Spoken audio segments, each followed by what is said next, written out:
All right, सो इस बार जो हमने प्रीवियसली क्रिएट किया था वो था monochrome theory. Monochrome colour theory पे हमने वर्क किया था। नाउ अब मोनोक्रोम कलर थ्योरी पे के बाद एक और कलर थ्योरी ऐड होती है which is called complementary colour theory. और कॉम्प्लीमेंट्री कलर थ्योरी के लिए जो आर्ट वर्क होंगे वो बेसिकली पूरे के पूरे कलर्स के अपोजिट बैलेंस के आर्ट वर्क क्रिएट होते हैं। ठीक है, सो इस पे वर्क करने के लिए हमें चाहिए होगा सबसे पहले हम कोई भी एक डिजिटल वर्ल्ड के लिए अगर हम कोई पोस्टर तैयार करते हैं तो उस पोस्टर के लिए हमें स्क्वायर में वर्क करना होगा। राइट, अभी हमने लास्ट टाइम जो आर्ट वर्क बनाया था वो हमने एक A4 साइज़ के पेपर में आर्ट वर्क बनाया हुआ था, लेकिन अभी जो हम बनाएंगे वो स्क्वायर साइज में बनाएंगे। सो दिस इज़ फॉर जो आप सोशल नेटवर्क में कोई पोस्टर डालते हैं, क्योंकि फेसबुक हो गया, चाहे आपका इंस्टाग्राम हो गया या ट्विटर, टम्बलर, कोई भी ऐसे जगह होती हैं, इन जगहों का साइज़ हमें पता नहीं होता, एक्चुअल फिक्सेबल साइज़ नहीं पता होता। तो कई बार लैंडस्केप उठा लेता है, कई बार पोर्ट्रेट उठा लेता है, लेकिन अगर उसको आपको ब्राउज़र में एक्यूरेट दिखाना है कि वो अपने आप साइज़ फिक्स कर ले तो उसको स्क्वायर में बना के डालिए। तो वो जब भी रीसाइज होगा ना तो अपने आप उतने हिस्से को फिक्स कर लेगा। तो इसके लिए 1080 हम यहाँ पे पॉइंट ले रहे हैं, यानी कि 1080 का ऑप्शन रहेगा, फिक्स पिक्सल रहेगा। रेजोल्यूशन 300 RGB मोड पे ही बनाएंगे। ठीक है, और वाइट ऑप्शन रहेगा, बाकी सारा कुछ वैसे ही रखना है, हमें कुछ और नहीं सेट करना है। यहाँ पे PS002 हमारी जो क्लास वर्क है वो रखेंगे। क्रिएट पे जाएंगे, we will get something like this. Okay, अब इस आर्ट वर्क में हम लोग कॉम्प्लीमेंट्री कलर थ्योरी यूज़ कर रहे हैं। कॉम्प्लीमेंट्री क्या होता है और क्यों होता है? सबसे पहली चीज़ तो पोस्टर आर्ट वर्क जो होता है वो ज़्यादातर कॉम्प्लीमेंट्री कलर थ्योरी पे बेस्ड होते हैं, सारे के सारे पोस्टर्स।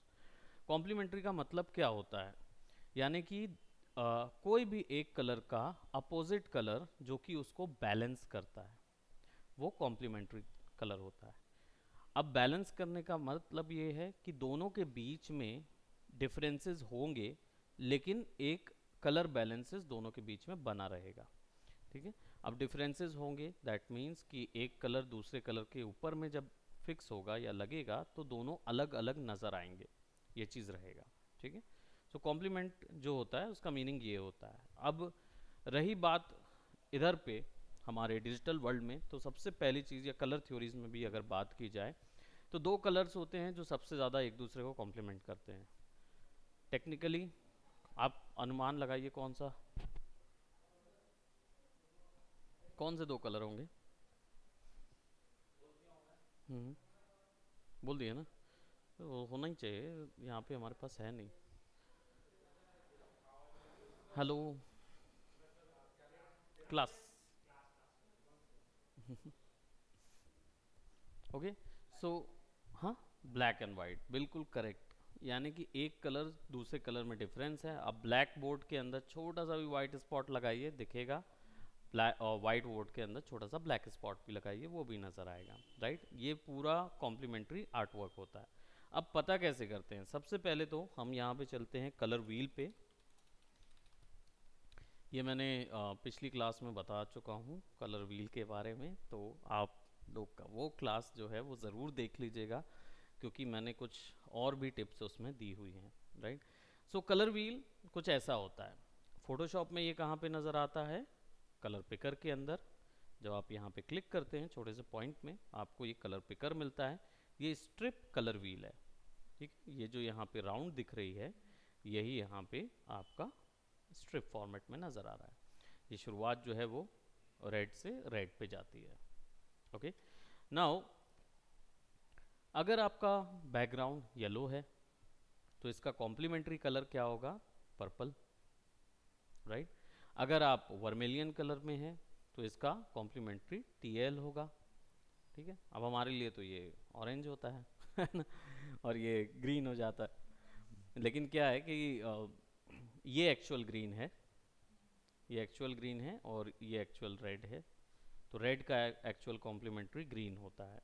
यानी कि अगर बैकग्राउंड कलर आपने कोई भी एक कलर का रखा हुआ है और उसका जस्ट अपोजिट कलर आपको उसके ऊपर आने वाले ग्राफिक्स में डालना है, दिस इज मैंडेटरी, अदरवाइज क्या होगा, ब्लेंड क्रिएट होगा। कॉम्प्लीमेंट्री का एक सोल पर्पस होता है, वो है कॉन्ट्रास्ट। कॉन्ट्रास्ट बढ़ाने के लिए आपको कॉम्प्लीमेंट्री कलर यूज़ करने होते हैं। अगर आप ब्लेंड क्रिएट कर देंगे तो आपको ये भी पता नहीं चलेगा कि कौन सा ऑब्जेक्ट किस ऑब्जेक्ट के साथ मर्ज हो गया, ये नहीं समझ आता। ठीक है, सो इस आर्ट वर्क के लिए बेसिकली हम कोई एक कॉम्प्लीमेंट्री कलर उठाते हैं। कॉम्प्लीमेंट्री कलर का मैंने हेक्साडेसिमल कोड वगैरह के बारे में प्रीवियस क्लास में दिया हुआ है, तो वो भी पता कर लेंगे। इससे क्या होगा कि हमको पता चल जाएगा कि कौन सा कॉम्प्लीमेंट्री कलर, कलर वैल्यूज़ कैसे काम करती है, ये चीज़ हमने प्रीवियस बताई हुई है। तो यहाँ पे कॉम्प्लीमेंट कैसे पता करना है उस पर वर्क करेंगे। सबसे पहले इस वर्क के लिए हम कुछ इमेजेस ले लेंगे कॉम्प्लीमेंट्री आर्ट वर्क के लिए। ठीक है, और इमेजेस हमें कहाँ से मिलेंगी, तो इमेजेस हमें मिलेंगी unsplash.com से हम स्पेस लेंगे। ये एक फ्री वेबसाइट है जहाँ से आप इमेजेस डाउनलोड कर सकते हो। ठीक है, अब आप इसमें कोई भी इमेज पर्टिकुलरली अपने आर्ट वर्क के लिए यूज़ कर सकते हैं। ठीक है, मैं यहाँ पे देख रहा हूँ कोई एक इमेज जिसका कोई भी कलर अगर इसका हो, let's just say this, right, इसका अगर हमें प्रोडक्ट पोस्टर बनाना है इस तरीके की चीज़ का, या इस पर कोई कॉम्प्लीमेंट आर्ट वर्क तैयार करना है। नहीं, इसमें कॉपीराइट नहीं आएगा क्योंकि सारी रॉयल्टी फ्री इमेजेस हैं। तो कॉपीराइट वैसे भी, आपको एक चीज़ बताऊं, कॉपीराइट जो लाइसेंस होता है वो दो चीज़ों पे नहीं पड़ता है, वो है एजुकेशन और वेलफेयर। अगर आपका आर्ट वर्क फ्री है तो आप किसी भी ऑब्जेक्ट से उसको मिला के बनाइए, कोई फ़र्क नहीं पड़ता। दूसरा, अगर आप किसी को अवेयरनेस फैला रहे हैं इस ऑब्जेक्ट के लिए, यानी कि आप पढ़ा रहे हैं, तो भी कॉपीराइट इशू नहीं आएगा। कमर्शलाइज करने पर कॉपीराइट इशू आता है। ठीक है, तो कहीं से भी उठाइए, कोई प्रॉब्लम नहीं है। ठीक है, आर्ट वर्क जब आप, कॉपीराइट तभी आएगा जब बेचेंगे, और इस प्रोडक्ट को बेचने के लिए आपको हॉवर्ड, मिस्टर हॉवर्ड से लेना होगा। इसका सर नेम तो हम बोल नहीं पाएंगे क्या, बाउचे वेरो, वेरो, राइट, पता नहीं कौन से प्रांत के हैं, बट इन्होंने ये इमेज ली हुई है कर्टसी, तो हम इनकी इमेज लेते हैं और इसको सेव कर लेते हैं। लेट्स ओपन दैट इमेज, और उस इमेज को हम यहाँ ले आएंगे and will work on,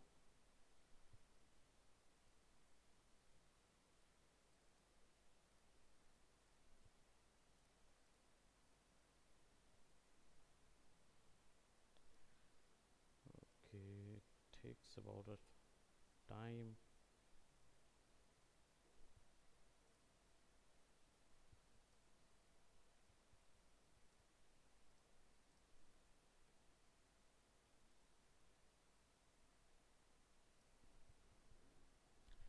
image आप जब ड्रैग एंड ड्रॉप करते हैं तो इमेज स्मार्ट ऑब्जेक्ट में ऑटोमेटिकली कन्वर्ट हो जाती है। स्मार्ट ऑब्जेक्ट का मतलब होता है कि जो लेयर है वो स्मार्ट हो जाती है।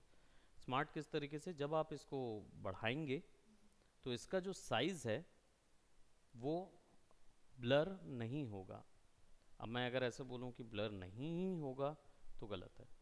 हाँ हाँ, वो इसलिए क्योंकि अगर आप कंप्लीटली इसको खींचेंगे तो ये पिक्सल है, ब्लर कभी ना कभी होगा। बट जो कंपैरिजन इमेज लेयर के कंपैरिजन पे स्मार्ट लेयर कम ब्लर होती है, वो अपने आप को रिटेन करने की कोशिश करती है। पहला फ़ायदा, वो बाय डिफ़ॉल्ट हो जाता है। बाकी आप इसको मैनुअली टर्न कर सकते हैं। जब राइट क्लिक करते हैं ना, तो आपको यहाँ पे अभी फ़िलहाल कन्वर्ट टू स्मार्ट ऑब्जेक्ट कर देंगे ना, तो ये हो जाएगी। अभी ये क्या है, स्मार्ट ऑब्जेक्ट में ऑटोमेटिकली टर्न हो गया है। कैसे, यहाँ पे आपको छोटा सा एक आइकॉन मिलेगा दैट डिनोट्स कि ये स्मार्ट ऑब्जेक्ट है। अब इस स्मार्ट ऑब्जेक्ट की दूसरी प्रॉपर्टी क्या होती है, इसमें कोई भी फिल्टर अप्लाई करिए तो वो बार बार बदला जा सकता है, राइट। डिस्ट्रक्टिव नहीं होता। ये मतलब फॉर एग्जांपल अगर मैं इसको कंट्रोल जे करता हूँ, कंट्रोल जे से क्या होता है, लेयर कॉपी हो जाती है। ओके, इसको राइट क्लिक करके हम रेस्टराइज करते हैं। क्यों रेस्टराइज करना पड़ेगा, बेसिकली अगर ये स्मार्ट ऑब्जेक्ट होती है तो इसमें एडिटिंग करना मुश्किल होता है। रीज़न होता है कि कुछ टूल्स इस पे काम करते हैं, कुछ टूल्स काम नहीं करते। ठीक है, तो ऐसी सिचुएशन में आपको इसको राइट क्लिक करके रेस्टराइज करना होता है। तो जैसे ही इस पर राइट क्लिक करके आप रेस्टराइज करेंगे, it will turn into a common image layer, common image layer बन जाएगी।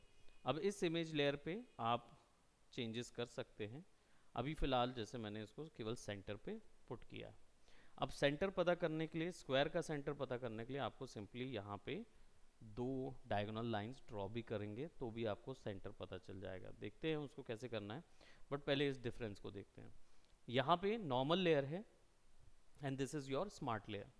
नॉर्मल लेयर पे जब आप क्लिक करेंगे you will go to filter, menu bar में फिल्टर पे जाएंगे, यहाँ पे कोई एक फिल्टर डाल देते हैं, जैसे सिंपल गॉसियन ब्लर। आप इसको पुट करेंगे तो सी इट्स ब्लर। अब आप इसकी ब्लर को कम या ज़्यादा कर सकते हो, यहाँ से ये फिल्टर्स में मिलता है। इसको ओके करता हूँ। So then you can see कि अब मैं ब्लर को दोबारा सेट नहीं कर सकता because it has actually distracted the image. Image में वो ब्लर अब मुझे नहीं मिल सकता। अब मैं केवल या तो कंट्रोल Z करके अंडू करूँगा और फिर से ब्लर लगाऊंगा, अदरवाइज यहाँ पे कोई ऑप्शन नहीं है। वहीं अगर मैं इस लेयर को, स्मार्ट ऑब्जेक्ट लेयर को लेता हूँ, I will go to filter, blur and Gaussian blur. Okay, the same output but I have got a separate layer, right. अब मुझे अगर इसको चेंज करना है तो मैं बस सिंपली ये छोटा सा आइकॉन है इस पर डबल क्लिक करूँगा, I will got this one, और इसके नाम पे डबल क्लिक करूँगा तो मुझे ये वापस से ऑप्शन मिल जाएगा। तो अब चाहूँ तो मैं इसको रिटेन कर सकता हूँ। ये फ़ायदा होता है स्मार्ट लेयर का, राइट, और नॉर्मल लेयर का डिफरेंस है। सो हम इस नॉर्मल लेयर को अभी स्मार्ट लेयर को थोड़ा सा ऑफ कर देते हैं because currently we don't need it, so will don't do that. सबसे पहले तो क्योंकि इसको तो रिटेन नहीं कर पाएंगे तो इसको हम डिलीट कर देते हैं। डिलीट करने के लिए लेयर को सेलेक्ट करके डिलीट भी दबा सकते हैं, और यहाँ पे गॉसियन ब्लर 0 करके इस लेयर को हम रेस्टराइज कर देते हैं so that it will become this. Smart layer पे हम लोग आगे भी जाएंगे, we will gonna talk about it. अब इसको सबसे पहले सेंटर पे फिक्स करना है। सेंटर पे फिक्स करने के लिए कंट्रोल R एक शॉर्टकट है जिससे रूलर आता है। रूलर से क्या करेंगे, आप सबसे पहले इसको जब सेंटर पे ले जाएंगे, इमेज की सेंटर पे, तो ये अपने आप स्नैप होता है छोटा सा। जैसे ही आप इसको ड्रैग करोगे तो ये अपने आप स्नैप होगा। सी, एग्जैक्ट स्नैप हुआ। ऊपर से नीचे ले जाएंगे, सी हल्का सा जंप होता है। तो ये जो जंप हो रहा है दैट मीन्स इट्स स्नैपिंग, और सेंटर पोर्शन इसका ये है। अब सेंटर पे क्यों किया, बिकॉज ये ऑब्जेक्ट जो है वो सेंटर पे है, इसलिए नहीं। पहली चीज़ मैंने इसलिए इसको नहीं किया, मैंने इसको इसलिए किया है क्योंकि जब भी मैं कोई पोर्ट्रेट व्यू पे काम करता हूँ उस पोर्ट्रेट व्यू पे एक कॉम्पोजिशन रूल अप्लाई होता है। ये चाहे तो इमेज जब ड्रॉ करते हैं हम लोग उसमें भी ये अप्लाई होता है। अब कैसे, सिंपल सा फैक्ट है, जैसे आप कोई इमेज लेते हैं, let's just say if it's a portrait image, कोई भी एक पोर्ट्रेट, यहाँ तो सारी की सारी पोर्ट्रेट नज़र आ रही हैं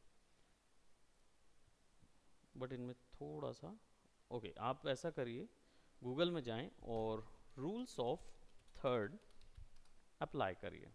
रूल्स ऑफ थर्ड जब देखेंगे तो किसी भी इमेज में अगर आपको क्या बोलते, फोकल पॉइंट यानी कि पॉइंट ऑफ इंटरेस्ट देखना है जनता का, वो आपको इस ग्रिड से मिलता है।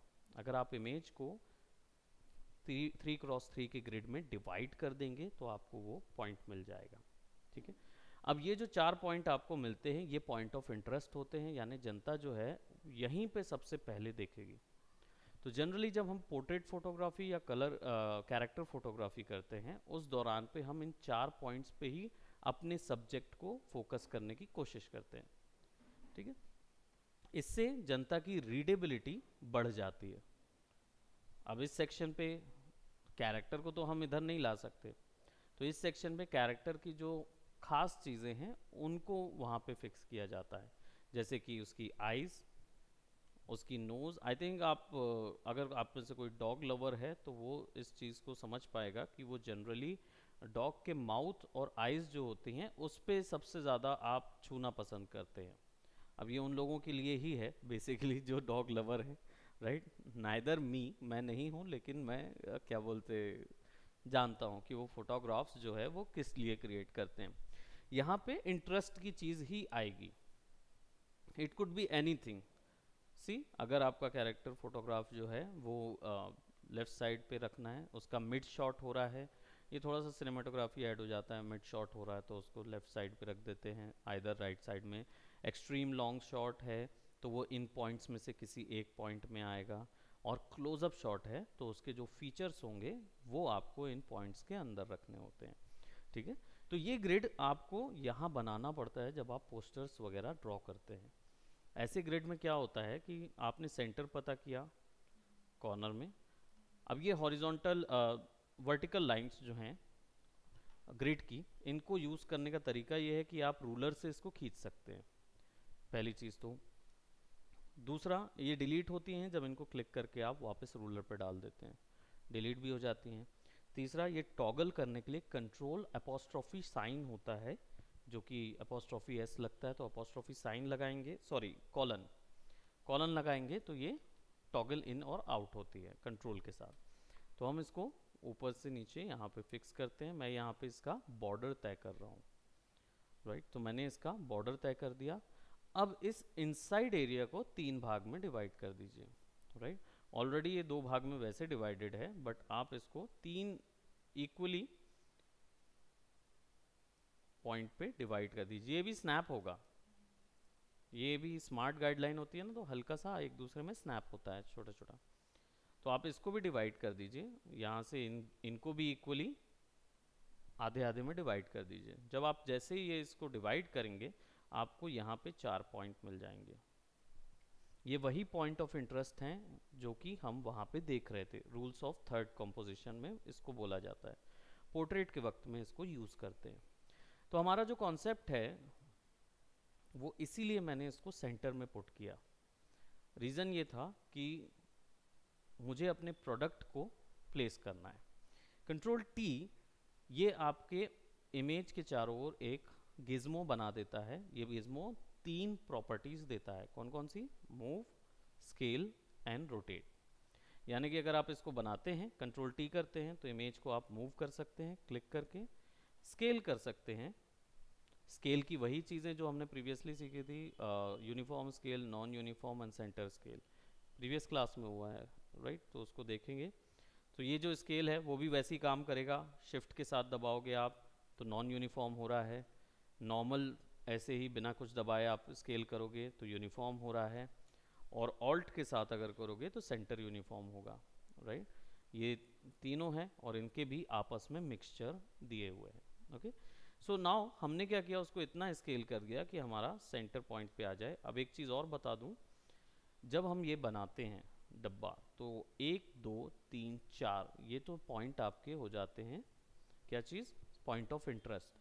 बट सेंटर जो पॉइंट बनता है उसको बोलते हैं एब्सोल्यूट पॉइंट, ठीक है। और एब्सोल्यूट पॉइंट वो पॉइंट होता है जहाँ कोई भी चीज़ नहीं डाली जाती। क्यों नहीं डाली जाती? उसका रीज़न ये है कि अगर आपने यहाँ पे कोई भी प्रोडक्ट डाला और इधर इन चारों प्रोडक्ट पे यहाँ पे भी कुछ डाला तो जनता इधर से अलावा कहीं नहीं देखती।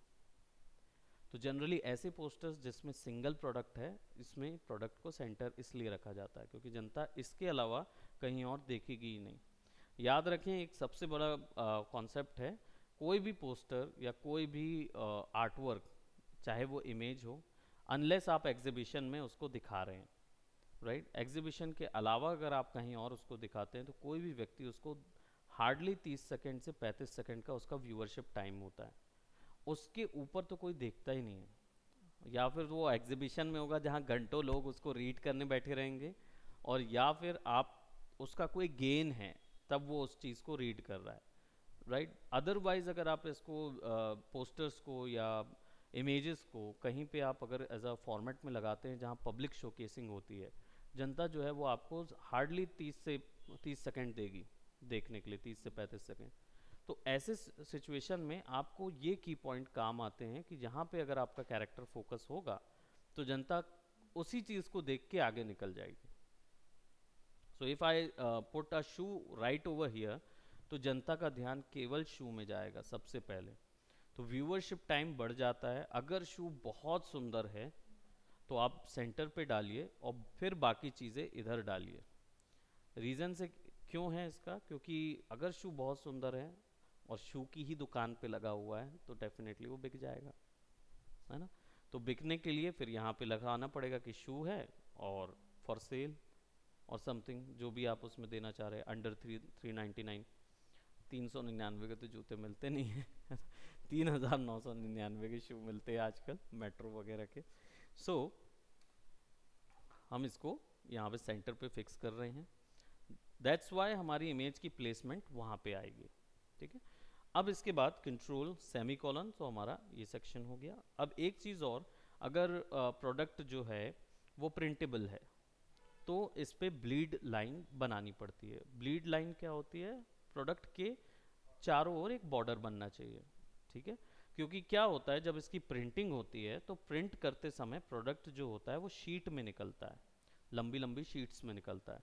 तो शीट्स के बीच में अगर गैप नहीं होगा तो क्या होगा, सारी शीट एक साथ एक उसमें निकलेगी। और जो कटर चलता है इनको कट करने के लिए, इंडिविजुअल कटर मैकेनिकल होता है, ऑटोमेटिक होता है, अगर वो कटर 0.1 या 0.25 भी अगर इधर या उधर हो गया तो आपकी लाखों की शीट जो है वो कट जाएगी, यानी आपका ग्राफिक जो है वो अनइवन होगा, खराब हो जाएगा। तो इसलिए एक ब्लीड लाइन दी जाती है बीच में, जिसका अमूमन साइज जो होता है वो 0.2 mm से लेकर 0. हाईएस्ट 0.8 mm दी जा सकती है, इसके ऊपर नहीं दी जा सकती ब्लीड लाइन, ठीक है। तो अगर आप यहाँ पे करते हैं तो मैं यहाँ पे देखिए सेमी पॉइंट ये दिख रहा है, 0 to 1 के बीच में जितनी लाइंस हैं उनमें से एक यूनिट मैंने सेलेक्ट की हुई है, क्योंकि वो एवरेज अप टू उतना ही जाएगा, लगभग उतना ही ब्रेक जाएगा। कोरल ड्रॉ बाकी जैसे जो सॉफ्टवेयर होते हैं उनमें ये मार्जिन भी कैलकुलेट किया जा सकता है, इलस्ट्रेटर में डायरेक्ट मार्जिन डाला जा सकता है कि 0.2 0.5 mm की चाहिए या कितने की चाहिए। Photoshop on the other hand अभी ब्लीड से थोड़ा सा पीछे है, इसलिए इसमें मैनुअली क्रिएट करना पड़ता है ब्लीड को, ठीक है। तो सिंपल एक बॉर्डर यहाँ पे हम फिक्स कर रहे हैं, राइट। अब अगर ये कभी कभार नहीं हो तो आप इसको जूम इन करके करेंगे तो आप ज़्यादा एरियाज पे कर पाएंगे, नहीं तो स्नैपिंग बढ़ जाएगा, ठीक है। सो अब ये मार्जिन तैयार है। अब इसके ऊपर में आप इसको बार बार टॉगल करके यूज़ करके देखेंगे। यहाँ पे अब हम क्या करेंगे, ये कलर है हमारे पास, अब हमें इसके ऊपर टेक्स्ट डालना है, ठीक है। टेक्स्ट डालने के लिए हमारे पास टूल है, there is a tool of text tool. यहाँ पे बहुत वाइड वैरायटी तो नहीं, लेकिन 4 टाइप के डिफरेंट टेक्स्ट हैं जिनको यूज़ किया जा सकता है, और इनके यूज़ करने का तरीका भी अलग अलग है। बट जब हम वेक्टर को एक्सप्लोर करेंगे तो और ज़्यादा टेक्सटिंग में जाएंगे और चीज़ें देख रहे होंगे। सो अभी फिलहाल हमारे पास जो हॉरिजॉन्टल टाइप टूल है उसको सेलेक्ट करेंगे, टी शॉर्टकट है, सिंपल क्लिक करेंगे। नाउ इसमें यहाँ पे वो सारे ऑप्शंस हैं जो एक माइक्रोसॉफ्ट वर्ड में होते हैं, राइट। वर्ड फॉर्मेट में होते हैं ना, जिसमें आप टेक्स्ट का फॉन्ट सेलेक्ट कर सकते हैं, रेगुलर है, सैम्पल कौन सा, बोल्ड है, इटैलिक है, टाइप ऑफ फॉन्ट, राइट। तो कभी भी क्वेरी आए कि how many types of font are there, तो कभी भी ये मत सोचिएगा कि ये वाले फॉन्ट के टाइप्स होते हैं। फॉन्ट का टाइप ये होता है, रेगुलर, बोल्ड, इटैलिक, आपका और कौन सा होता है, अंडरलाइन, फिर स्ट्राइक थ्रू, ऑल कैप्स, है ना, वन कैप लास्ट, वैसा टाइप के होते हैं। और बहुत सारे हैं, बट मेजरली 4 टाइप्स के हैं जो सबसे ज़्यादा वर्ड वगैरह सब जगह मिलते हैं। Those are your type of fonts. Size यहाँ से सेट होता है, बाय डिफ़ॉल्ट पॉइंट का है, इसको चेंज किया जा सकता है, पिक्सल में भी किया जा सकता है, इंचेस में भी किया जा सकता है। बाय डिफ़ॉल्ट पॉइंट पे वो कैलकुलेट करता है। पॉइंट कितने पॉइंट का 1 इंच होता है, पहली क्लास में बताया था याद करिए, 72, राइट। 72 पॉइंट का 1 इंच रहेगा। तो ये ध्यान रखेंगे इस चीज़ को। तो इट्स लाइक 25 पॉइंट, यानी कि 72, है ना, उससे भी कम रहेगा, यानी कितना एरिया उसका, आई थिंक 30% एरिया होगा वो अप्रॉक्सीमेटली। सो शार्प, क्रिस्प, यानी टेक्स्ट के आउटलाइन कैसी दिखनी चाहिए वो यहाँ से आएगा।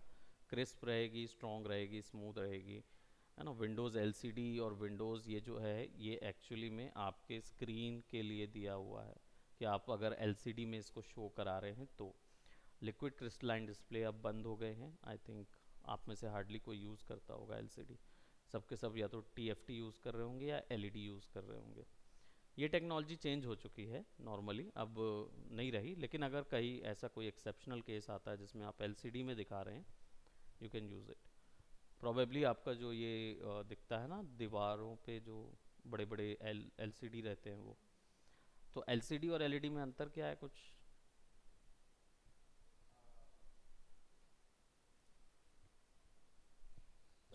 कुछ तो होगा। देखो, अच्छा CRT बता दो, CRT क्या होता है? हम्म, व्हाट इज CRT? अपन ने देखी है CRT,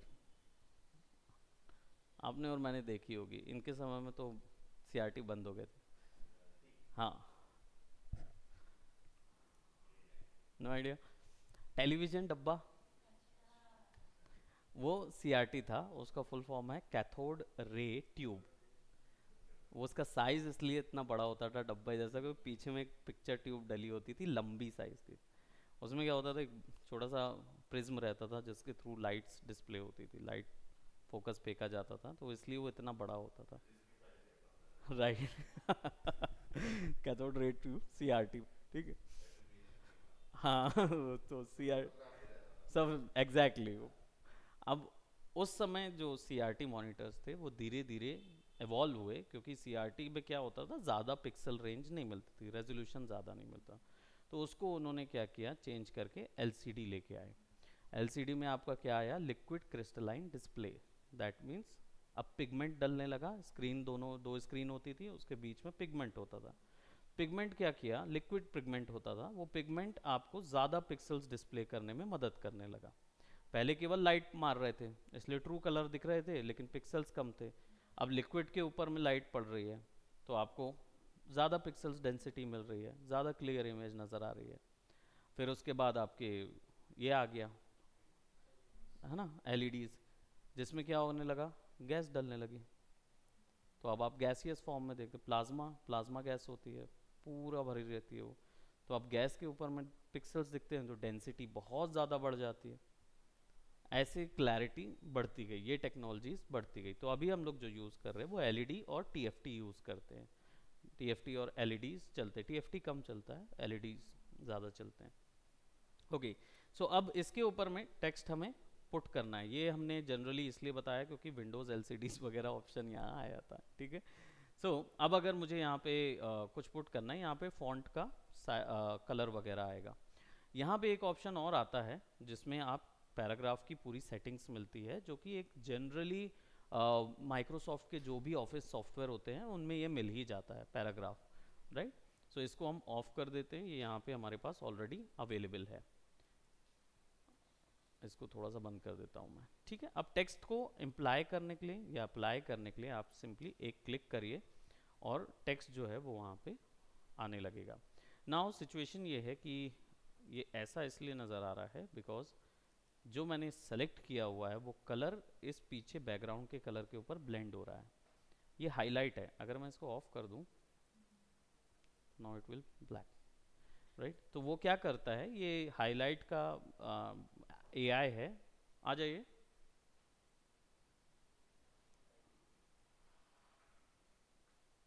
यस सर।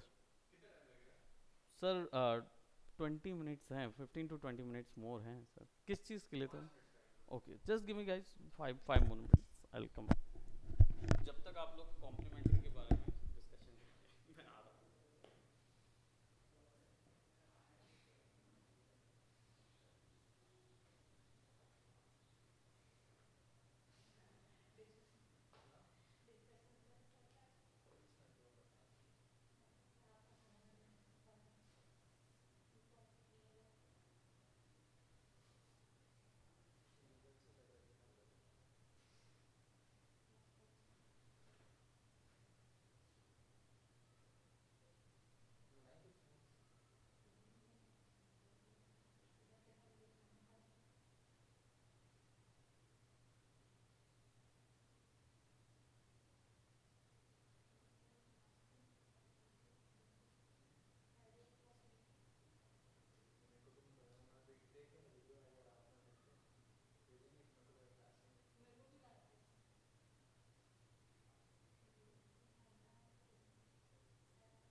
उनका चल रहा है उनको उसमें एनिमेशन प्रोमो एनिमेशन सरकारी काम रहता है ना वो चालू हो जाता है। ये टाइम ही ऐसा है ये अभी से करेंगे तब कहीं जाके इलेक्शन टाइम पे कुछ कर पाएंगे ऐसा होता है।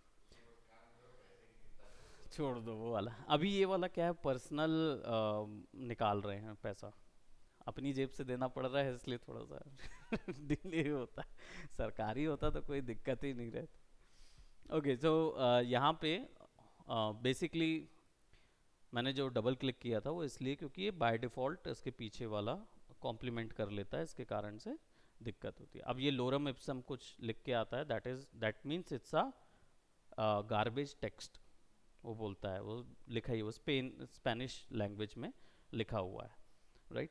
सो अब यहाँ पे टेक्स्ट जो है इधर पे फिक्स करेंगे फॉर एग्जांपल हमारा कोई एक न्यू फॉल है न्यू कलेक्शन है तो हम इसको यहाँ पे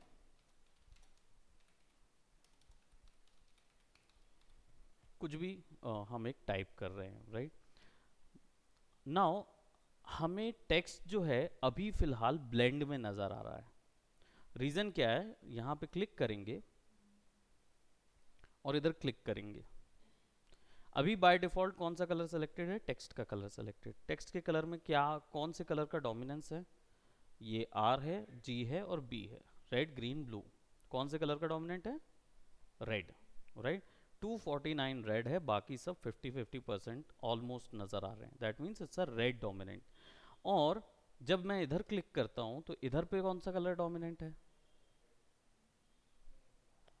बिल्कुल करेक्ट है रेड डोमिनेंट है नाउ इट्स 175 112 और 71 तो रेड डोमिनेंट है दोनों कलरों में तो क्या क्रिएट होगा ब्लेंड दोनों आपस में ब्लेंड होंगे कभी कॉन्ट्रास्ट मिलेगा नहीं आपको कॉन्ट्रास्ट के लिए क्या चाहिए होगा आपको कॉम्प्लीमेंट्री कलर चाहिए होगा। सो अगर आप मान लीजिए ये आपका बैकग्राउंड है और बैकग्राउंड में रेड डोमिनेंट है राइट 191 127 89 वो लाइट के अकॉर्डिंग चेंज होता रहता है ठीक है। सो अगर ये रेड है डोमिनेंट और हमें इसी का एग्जैक्ट कॉम्प्लीमेंट्री चाहिए तो बस रेड को स्वैप करिए ब्लू से ब्लू को स्वैप करिए रेड से बस राइट। सो इससे क्या होगा टोन पूरी उल्टी आ जाएगी। ग्रीन को हम लोग न्यूट्रल कलर मानते हैं राइट ग्रीन को एग्जैक्ट न्यूट्रल कलर मानते हैं। तो अगर मैं इस पोर्शन पे आ जाता हूँ या चलिए इसी ऑरेंज का यहाँ पे कलर व्हील पे आप देख लीजिए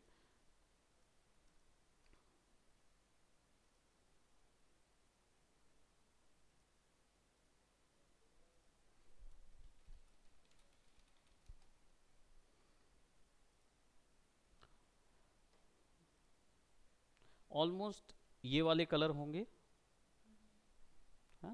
तो इनको अगर ये ऑरेंजिश कलर है हमारा तो इसका ब्लू आएगा राइट और ये येलो ऑरेंज है तो थोड़ा सा पर्पलिश ब्लू जो होगा वो आ जाएगा या मैजेंटा का ह्यू उसके अंदर ऐड होता रहेगा। सो ऐसी सिचुएशन में अब हमें तो पता नहीं कि कौन सी वैल्यू है तो आप सीधा रेड को रिप्लेस करिए आई क्लोज करके ब्लू से right just a minute. Hello क्या जी नहीं नहीं क्लास चल रही है मैंने बता दिया है वो नीतीश देख लेगा स्टोरी बोर्ड का तुम लोग बस वहाँ पे साथ रह के थोड़ा सा और ज़्यादा अंडरस्टैंडिंग क्रिएट ले लो उनसे ठीक। हेलो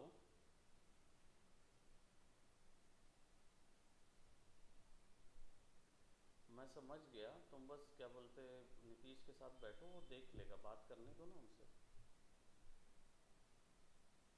अरे क्यों नहीं बन पा रहा है हाँ तो फिर बैठो अभी मैं क्लास कंप्लीट करके फिर आता हूँ है ना 10-15 मिनट बैठो।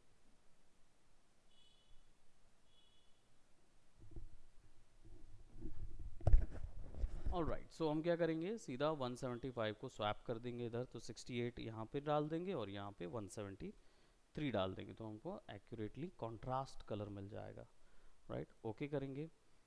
अब इसको सेलेक्ट करेंगे और यहाँ से क्लिक करके इधर से ही वो कॉन्ट्रास्ट कलर उठा लेंगे क्योंकि हम इधर वैल्यू देते हुए। सो नाउ अभी हमारा जो टेक्स्ट है वो एक सर्टेन लेवल का कॉन्ट्रास्ट दे रहा है उसको। अब टेक्स्ट जो है उसको छोटा करेंगे, इनके बीच में गैपिंग काफ़ी ज़्यादा हो रही है, राइट। अगर हमें उस गैप को कम करना है तो हमको टेक्स्ट की संपूर्ण प्रॉपर्टीज़ जो कि कैरेक्टर पे मिलती है वो यहाँ पे मिलेगी। आप ए पे क्लिक करेंगे, यहाँ पे आपको कैरेक्टर की पूरी पूरी पूरी ऑप्शंस मिलेंगे। वहीं आप अगर इसका मान लीजिए नहीं दिखता है किसी भी एंगल से, तो विंडोज़ पे जाके कैरेक्टर्स पे क्लिक कर देंगे। विंडोज़ में ये सारे पैनल्स का लिस्ट है, तो जो भी यहाँ गायब होगा वो यहाँ पे मिल जाएगा, ठीक है। तो कैरेक्टर पैनल है, इसमें हमारे सबसे पहले पिक्सल साइज़ होगा जो यहाँ पे मिलता है, पिक्सल साइज़ ये भी यहाँ मिलेगा, रेगुलर भी यहाँ मिलेगा, राइट। इसको चेंज कर देते हैं फॉर अ सिंपल एरियल में ही अभी रखा देता हूँ मैं, या एंटोन ले लेते हैं, ठीक है। सिंपल एंटोन में हमने सेट किया। रेगुलर को, रेगुलर सैंपल हमारा फ़ॉन्ट उतना ही सपोर्ट कर रहा है, पिक्सल साइज़ जितना हम इसको सेट कर सकते हैं, तो मैं इसको 25 था 24 सेट कर देता हूँ। और ये होता है लीडिंग, ये तब काम आएगा जब हमारा मल्टीपल लाइंस होंगी। तो मल्टीपल लाइंस के गैप जो होते हैं ना आपस में, वो बाय बाय, तो मल्टीपल लाइंस के जो गैप्स होते हैं उनको फिल करने के लिए लीडिंग यूज़ होता है, ठीक है। मैट्राइसिस, ये जब इन मल्टीपल लाइंस की जो एक दूसरे के प्रति जो ग्रिड बनता है, यानी कि आपने न्यू लिखा हुआ है और नीचे एंटर दबा के कलेक्शन किया हुआ है, तो सी और एन दोनों एक लाइन पे हो, वो मैट्राइसिस यहाँ से सेट होता है, ठीक है। यानी उसकी सेटिंग जो होगी वो मैट्राइसिस फॉर्मेट में हो रही है। वहीं वर्टिकल, इसको ट्रैकिंग बोलेंगे, राइट। ट्रैकिंग कम करने पर अक्षरों के गैप्स कम होंगे, राइट। लीडिंग कम करने पर इनकी हॉरिजॉन्टल वर्टिकल गैप कम होगा, और अगर आप इसको ट्रैकिंग को फिक्स करेंगे तो इनका हॉरिजॉन्टल गैप कम होगा।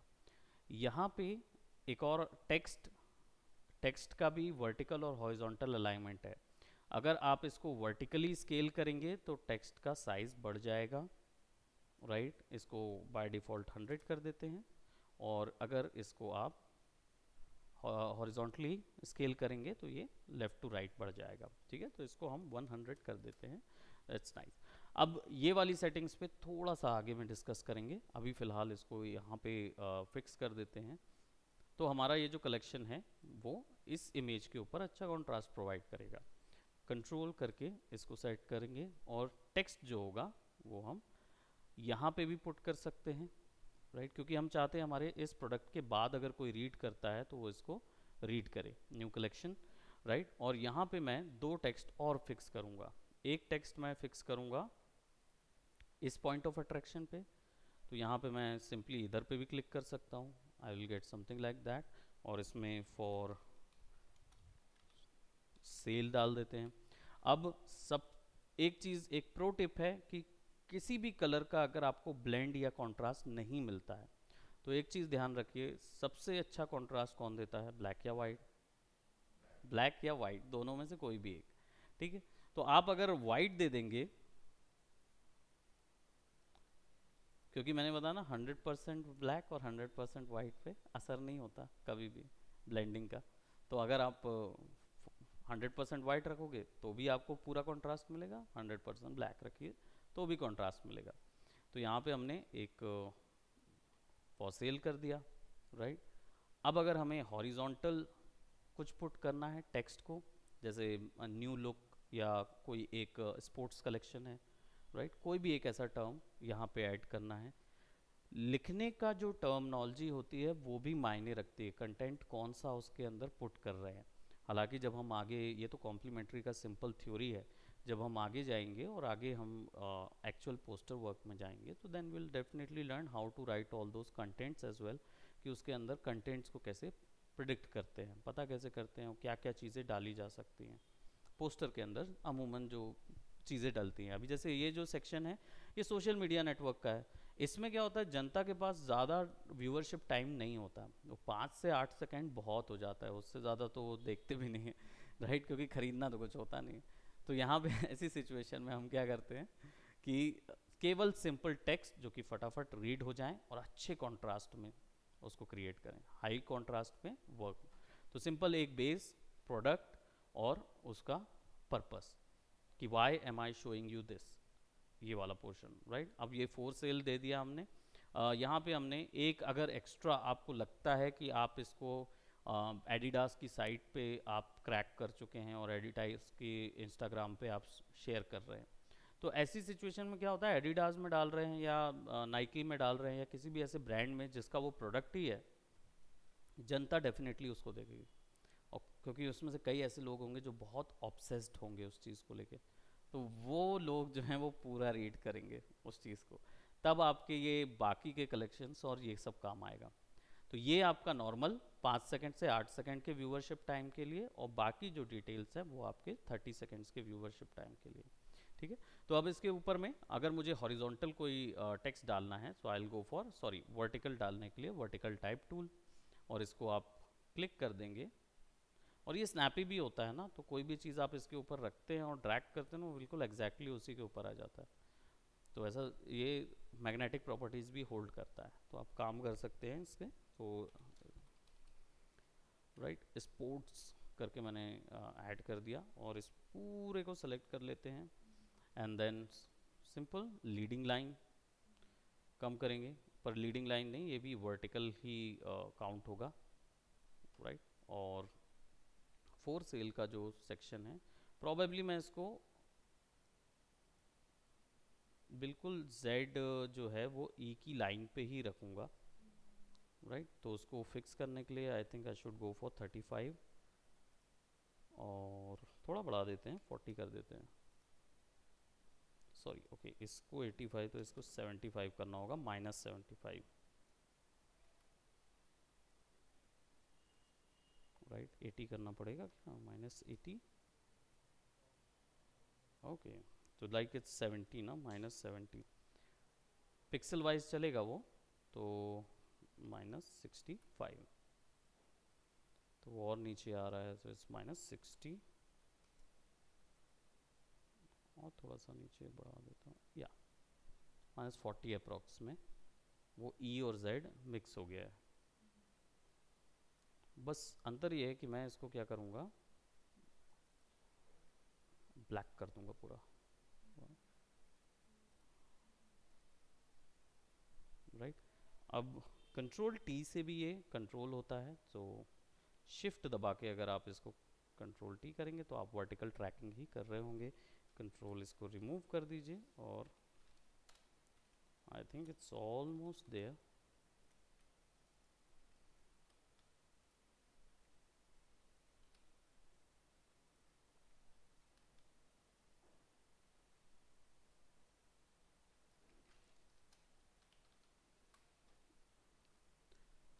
नाउ अब जो हमने बनाया हुआ है, प्रोबेबली अगर आपको इसको कुछ एक ग्राफ से ऐड करना है, तो मैं यहाँ एक फ्रेम ग्राफ ऐड कर रहा हूँ, ठीक है। फ्रेम ग्राफ ऐड करने के लिए सिंपली मुझे बस, क्योंकि मैं मेरी जो ये प्रॉपर्टीज़ है, मैग्नेटिक प्रॉपर्टीज़ हैं, तो आसानी से मैं इस पर सेलेक्ट करके ड्रैग करूँगा तो स्नैप भी हो जाएंगी, राइट।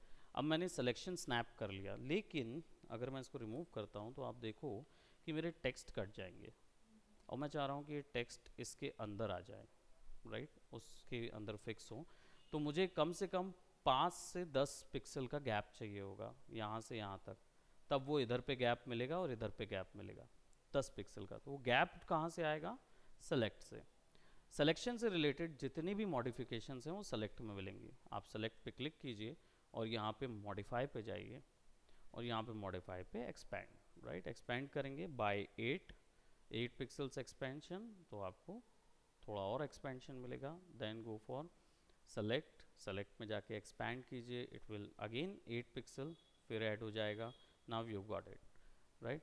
अब अगर इस पे इसी लाइन पे आपको बॉर्डर बनाना है, right, if you wanted to create a border उसी लाइन पे, तो आप क्या करेंगे, you will go to edit, और यहाँ पे आपको मिलेगा स्ट्रोक, ठीक है। अब स्ट्रोक जो है वो इधर पे दिख नहीं रहा, रीज़न क्या है, क्योंकि आप टेक्स्ट इमेज में हैं।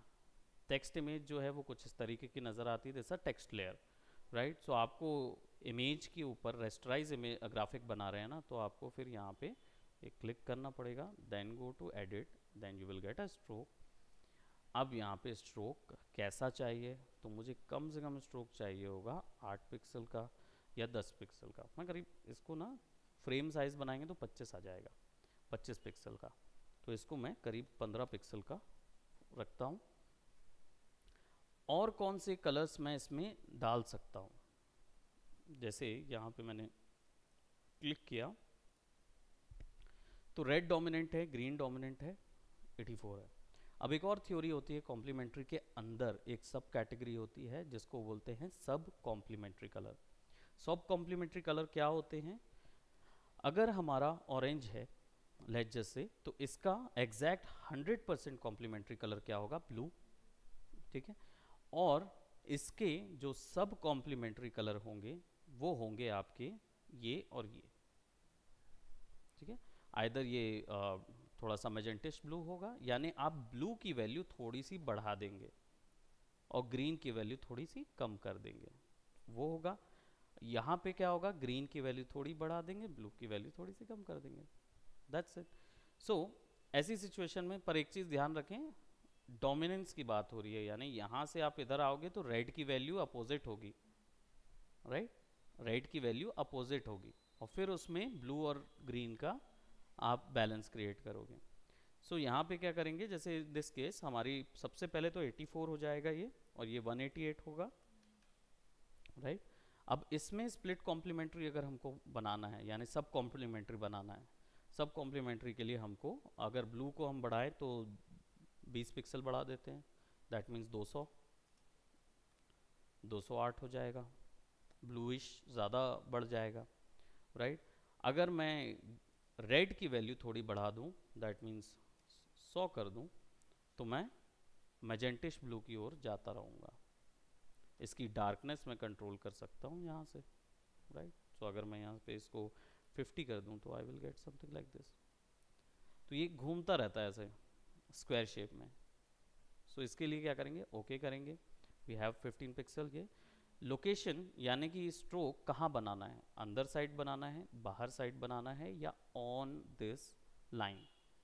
सो आउटसाइड बनाना है, क्योंकि अंदर बनाएंगे तो हमारा टेक्स्ट चला जाएगा, तो इसको आउटसाइड में बनाएंगे। ब्लेंडिंग मोड अभी फ़िलहाल उसके बारे में बात नहीं करते, ये सारे ऑप्शंस लंबी क्लास के लिए, राइट। सो ओपेसिटी, ट्रांसपेरेंसी हमें कितनी परसेंट देनी है, मैं यहाँ पे इसको कम से कम 80% ओपेसिटी पे रखूँगा, क्योंकि ओपेसिटी कम हो जाती है तो थोड़ा सा ग्रेडियंट इफेक्ट आता है हल्का सा, वो अच्छा रहता है। इसको ओके करेंगे and you will get something like this. अब क्या हुआ, आपका ये शेप एक फ्रेम के अंदर क्रिएट हो गया, राइट। फिर इसको लेंगे कंट्रोल Z और एक और selection, modify, expand, expand by 15, ताकि 15 पिक्सल के जस्ट ऊपर आ जाए, है ना। फिर से एडिट में जाएंगे, विल स्ट्रोक, इस बार इसको कंप्लीट वाइट, है ना, क्योंकि हमने वही कलर्स यूज़ कर रहे हैं। So will use a complete white, outside 15 pixel, and will go for do country and we'll get something like this, right। अब अगर थ्रू आउट पूरे ब्लीड लाइन बनाए हैं, ब्लीड लाइन को भी हमें यूटिलाइज करना है, तो फिर हम क्या करेंगे, सिंपली कंट्रोल A और सब्ट्रैक्ट में दबाएंगे और सेंटर से क्लिक एंड ड्रैग कर देंगे। क्या हुआ, हमारे पास एक बॉर्डर आ गया, और इसको फिल इन कर देंगे विथ, है ना, क्योंकि वाइट इसलिए क्योंकि ब्राउज़र जो होता है फ़ोन वगैरह का या वेबसाइट का, वो सब ब्लैक कलर का होता है, अनलेस आपने कोई स्पेशल कलर की थीम नहीं लगाई है तो, है ना। तो जनरली बोला जाए तो वाइट कलर का होता है, तो आप वाइट लगाएंगे तो आपको ये बॉर्डर नज़र ही नहीं आएगा जब डिजिटल वे में आप इसको स्लो करेंगे या शो करेंगे, राइट। नाउ अब यहाँ पे अगर ये प्रिंटेबल पोस्टर होता तब हम यहाँ पे एड्रेस और बाकी चीज़ें लगाते, यहाँ पे सिंपली एक चीज़ और आएगी और वो है ईमेल एड्रेस, राइट, जो हमारे वेबसाइट का एड्रेस होता है। तो अगर ये पूमा का है, वैसे गौर से देखेंगे तो पूमा का है ना, तो पूमा का लोगो थोड़ा सा यहाँ पे बड़ा सा लगा सकते हैं, राइट। पूमा का लोगो देख लेते हैं।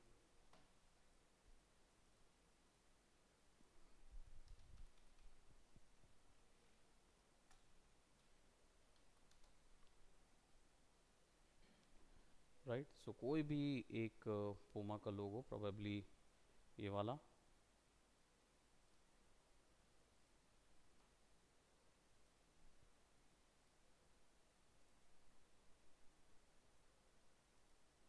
इसको लेके आ जाते हैं यहाँ पे बहुत, ठीक है। अब मुझे केवल शेर चाहिए, ठीक है, मुझे पूमा नहीं लिखना है, मुझे केवल शेर चाहिए। तो मैं क्या करूँगा, क्योंकि यहाँ पे पूरे वर्क में कॉन्ट्रास्ट सबसे ज़्यादा क्रिएटेड है, कौन था? अच्छा इशिता थी, ओके। देखिए अभी फंसेगा, बंद नहीं होगा वो, ठीक है। तो यहाँ पे आप वाइट कलर, क्योंकि यहाँ पे सबसे ज़्यादा कॉन्ट्रास्ट है इसलिए सिलेक्शन बहुत आसानी से हो जाएगा। तो आप मैजिक वॉन्ड यूज़ करेंगे, आपका तीसरा टूल है यहाँ पे मैजिक वॉन्ड का, W शॉर्टकट है, एक क्विक सिलेक्शन है और एक magic wand. Quick selection manual tool है लेकिन काम AI जैसे करता है, यानी जब आप इसको क्लिक करेंगे और क्लिक एंड ड्रैग करेंगे तो ऑटोमेटिकली पूरी चीज़ को सेलेक्ट कर लेगा, ठीक है। चाहे कितने भी वेरिएशंस हो वो आसानी से सेलेक्ट कर देता है। नया टूल है, पहले ये यूज़ नहीं था, पहले आपका जो टूल यूज़ होता था वो मैजिक वॉन्ड होता था। मैजिक वॉन्ड के लिए W शॉर्टकट है, आप सीधा क्लिक कीजिए, एक बार में वो सिलेक्शन कर लेगा। बस इसका जो बोलते हैं रूल जो है वो ये है कि पहली चीज़ आपका कंट्रास्ट होना चाहिए दोनों कलर्स के बीच में। अगर आउटलाइन कंट्रास्ट होगा तो आसानी से वो कलर उठा लिया जाएगा, इमेज उठा ली जाएगी। अगर नहीं होगा, आपस में ब्लेंड हो रहा है, तो फिर वो एक्यूरेट नहीं आएगा, फिर आपको मैनुअली सेलेक्ट करना पड़ेगा, ठीक है। ये उसका डिफरेंस है। दूसरी चीज़, यहाँ पे हमारे पास टॉलरेंस लेवल है और हमने सेलेक्ट किया हुआ है, it's this Ctrl+C, Ctrl+V, Ctrl+T, और अपना जो आर्ट वर्क है वो उसको शॉर्ट करके you can actually add that, और प्रोबेबली यहाँ पे भी आ सकता है, राइट। और यहाँ पे ज़्यादा बेटर आएगा। पूमा का लीप जो है थोड़ा सा मैं तिरछा कर देता हूँ, कंट्रोल दिस। अब यहाँ पे चाहें तो you can use your horizontal tool और इस पे www.puma.com कर देता हूँ, राइट। और नीचे सेंटर पे पता करने के लिए सिंपली आपके पास ये लाइन है तो ये ऑटोमेटिकली स्नैप होता है। जैसे ही आगे करेंगे तो देखिए स्ट्रेट में भी पर्पल आ गया और हॉरिजॉन्टल भी पर्पल आ गया, दैट मीन्स कि वो एकदम सेंटर पे है। उसको फिक्स करेंगे, इसको ऑफ कर दीजिए, डन। और थोड़ा सा गैप क्रिएट कर देते हैं, गैप क्रिएट करने के लिए हमारे पास ये है,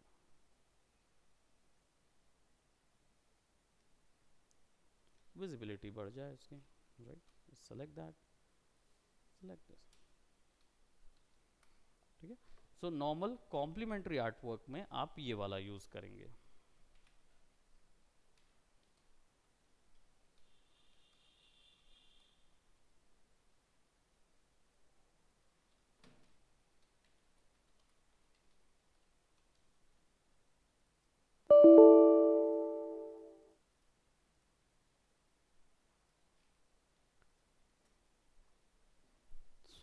ये एक असाइनमेंट है, नॉर्मल प्रैक्टिस है कॉम्प्लीमेंट्री कलर्स के साथ काम करने की।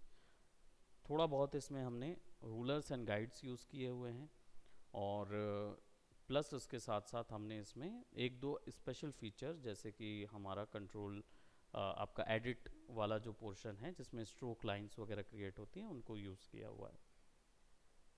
प्लस टेक्स्ट का हमने horizontal and vertical texting use की हुई है और थोड़े बहुत ग्राफिक्स जो कि रूल्स ऑफ थर्ड कंपोजिशन हमने इसमें अप्लाई करके क्रिएट हुआ है।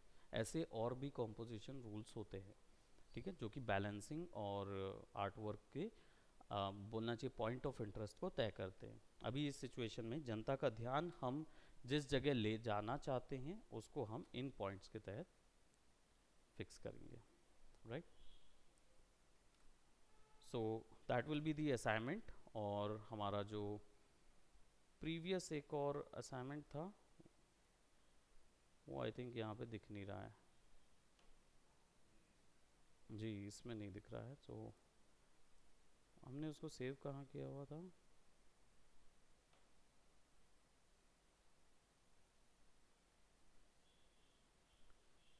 खैर वो जब अच्छा सर्कल्स और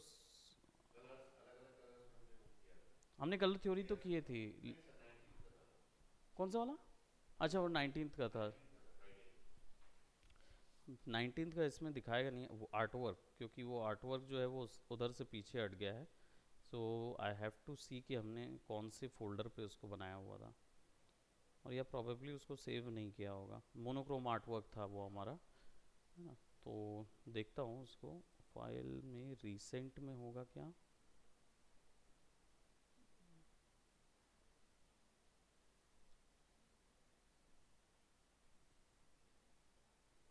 फ्रूटी ऐड था, कॉन्सेप्ट आर्ट है, PhD 001।